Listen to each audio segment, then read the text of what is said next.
Hi guys, welcome back to my channel. ఇవాళ మనం caramel bread custard pudding చేసుకుందాం. దీనికోసం నేను vanilla flavoured custard powder 4 table spoon, 4 bread slices, sugar powder, vanilla essence, milk తీసుకున్నాను. ముందుగా నేను బ్రెడ్ స్లైసెస్ని ఇలా కట్ చేసుకున్నాను చూపించిన విధంగా. ఇవి మిక్సీ జార్లో వేసుకొని బ్రెడ్ క్రమ్స్ రెడీ చేసుకుందాం. ఇలా బ్రెడ్ క్రమ్స్ రెడీ చేసుకున్నాం కదా. నెక్స్ట్ మనం తీసుకున్న వెనిలా ఫ్లేవర్డ్ కస్టర్డ్ పౌడర్లో మనం మిల్క్ యాడ్ చేసుకుంటున్నాం. ఇది కాచి చల్లార్చిన పాలు. ఇప్పుడేమో క్యారమెల్ చేసుకోవడానికి స్టవ్ ఆన్ చేసుకొని బర్ని పెట్టుకొని అందులో షుగర్ యాడ్ చేయండి. వాటర్ ఏమీ యాడ్ చేయకండి, ఓన్లీ షుగర్ యూస్ చేసి ఇలా షుగర్ అంతా మెల్ట్ అయిపోయి మనకి ట్రాన్స్పరెంట్గా చూసారా సిరప్ రెడీ అయిపోయింది కదా. ఇది మనం ఏ బౌల్లో అయితే మనం కస్టర్డ్ చేసుకుందాం అనుకుంటున్నామో క్యారమెల్ కస్టర్డ్, ఆ బౌల్లోని మనం ఇది యాడ్ చేసుకుందాం. ఇది చల్లగా అయినాక టిక్ లేయర్లా ఫామ్ అవుతుంది. ఇప్పుడు ముందుగా కాచి చల్లార్చుకున్న పాలు ఉన్నాయి కదా, ఇవి కొంచెం వేడెక్కినాక 1/2 కప్ వరకు షుగర్ పౌడర్ని యాడ్ చేసుకుంటున్నాను. 4 టేబుల్ స్పూన్ కస్టర్డ్ పౌడర్కి 1/2 లీటర్ మిల్క్ తీసుకున్నాను. అది 1/2 లీటర్ పాలైన వరకు మరిగించుకున్నాను. మనం ముందుగా పాలు మిక్స్ చేసుకున్న కస్టర్డ్ పౌడర్ ఉంది కదా, అది కూడా యాడ్ చేసుకుని ఒకసారి మిక్స్ చేసుకోండి. ఒకసారి కస్టర్డ్ పౌడర్ యాడ్ చేసినాక కంటిన్యూస్గా మిక్స్ చేయండి, లేదంటే ఉండల కింద కట్టేస్తుంది.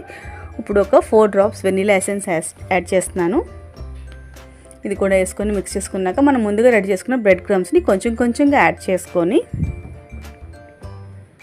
ఇలా మిక్స్ చేసుకుంటూ ఇది మన కేక్ బ్యాటర్ రెడీ అయినట్టు థిక్గా అవ్వాలి, ఇంతవరకు కుక్ చేసుకోవాలి. మనం తీసుకున్న 4 బ్రెడ్ స్లైసెస్ క్వాంటిటీ సరిపోతుంది. మిల్క్ బ్రెడ్ యూస్ చేసుకున్నాను నేను. ఇప్పుడు చూసారా మనకి కేక్ బ్యాటర్ రెడీ అయింది కదా. మనం ముందుగా సెట్ చేసుకున్న క్యారమెల్ సిరప్ కూడా హార్డ్ అయింది. ఇప్పుడు మనం ఈ రెడీ చేసుకున్న ఈ కస్టర్డ్ని యాడ్ చేసుకుందాం ఇదే బౌల్లో. ఇది మనం కుక్కర్లోని డబుల్ బాయిలింగ్ అంటారు. మనం జున్ను ఇడ్లీ ఎలా స్టీమ్ చేసుకుంటామో అదే ఇడ్లీ పాత్రలో అయినా కుక్కర్లో అయినా పెట్టుకోవచ్చు. నేను కుక్కర్లో చేస్తున్నాను. ఇలా యాడ్ చేసుకున్నాక ఒకసారి 2-3 సార్లు ట్యాప్ చేయండి, ఎయిర్ బబుల్స్ ఏమైనా ఉంటే పోతే. పైన సిల్వర్ కాయిల్ పెట్టి 20 to 30 minutes మీరు స్టీమ్ చేయాలి. ఆ తర్వాత ఒక 4 అవర్స్ పాటు 30 minutes అయిపోయింది కదా, స్టవ్ ఆఫ్ చేసుకొని 4 అవర్స్ ఫ్రీజర్లో పెట్టుకొని ఫ్రీజ్ చేసుకోండి. కింద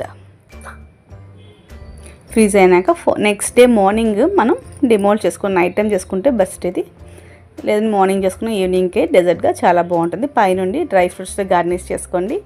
అంతే, మన caramel bread custard pudding ready అయిపోయింది. చూసారా టెక్స్చర్ అది కూడా ఎంత బాగా వచ్చిందో. Thank you for watching.